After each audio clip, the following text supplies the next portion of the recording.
ఇక్కడ బిర్యానీ ప్రైస్ తింటే మీరు ఖచ్చితంగా కేకో, పిఎసా అంటారు. రోడ్ సైడ్ ఉన్న ఈ చిన్న రెస్టారెంట్‌కెళ్ళాను. నేను మాత్రం బిర్యానీ తినలేదు. అసలేం జరిగిందని నేను తర్వాత చెప్తాను. సో, ఇక్కడేందంటే వెజ్, నాన్ వెజ్ ఉంటాయి. మీరు మస్తు ఖుషి అయిపోతారు తింటే. బిర్యానీ ప్రైస్ వచ్చేసి రూ. 69. పార్సెల్ తీసుకెళ్తే రూ. 80.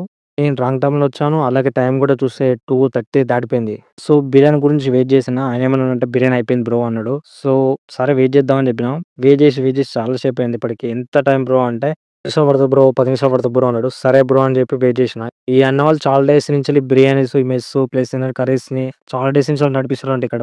నేను అన్న వాళ్ళతో మాట్లాడి డీటెయిల్స్ అన్ని తీసుకున్నాను. సో, ఆ గ్యాప్‌లో ఏందో టైమే తెలవలేదు. చూస్తే ఏందంటే 1 అవర్ దాటిపోయింది. 1 అవర్ 30 మినిట్స్ అయిపోయింది. రూ. 69 కంటే ఈ మాత్రం గ్రేవీ ఇట్నే ఉంటది. సో, తర్వాత ఏంది రైతా అంటే మజ్జిగ చారు ఇట్లున్నది. సో, మీ అడ్జస్ట్‌మెంట్ అది. తర్వాత ఏందంటే ఇది సాల్ట్ ఇది. ఏదో డీజే బాక్స్ కాదు. మన సాంగ్స్ వినేది కాదు ఇది. ఓకేనా? బోర్ కొడుతుందని చెప్పేసి దర్వ్ స్టార్ట్ చేశాను. సో, ఏదో ఒక ఇన్‌స్ట్రుమెంట్ ప్లే చేద్దాం అని చెప్పేసి. मेरे अंगने में जंबरकिंग बेलाला डंबरे डरे डारेरो डंडे डरे डारा బిర్యానీ కోసం అయితే చాలా మంది కస్టమర్లు వచ్చి వెళ్తూనే ఉన్నారు. అందరూ అడుగుతూనే ఉన్నారు. అన్న 10 నిమిషాలు, 10 నిమిషాలు అంటున్నారు గానీ గంట అయితే 2 గంటలైంది ఇంకా రావట్లేదు. బిర్యానీ వస్తుందని అన్న రెడీ చేసి పెడుతున్నాడు నిమ్మకాయ, ఉల్లిగడ్డలు. సో, వాటిని చూసినా కొంచెం ఆకలి తీరుతదని చెప్పేసి నేను చూస్తున్నాను. బిర్యానీ ఏమో గానీ నా కళ్ళు అయితే వాచిపోయాయి. టైమ్ అయితే 3:30 దాటి 4 అయితుంది. సో, నాకే ఆకలి కావట్లేదు.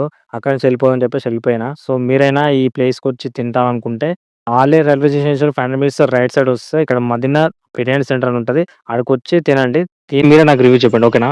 థాంక్స్. నమస్తే.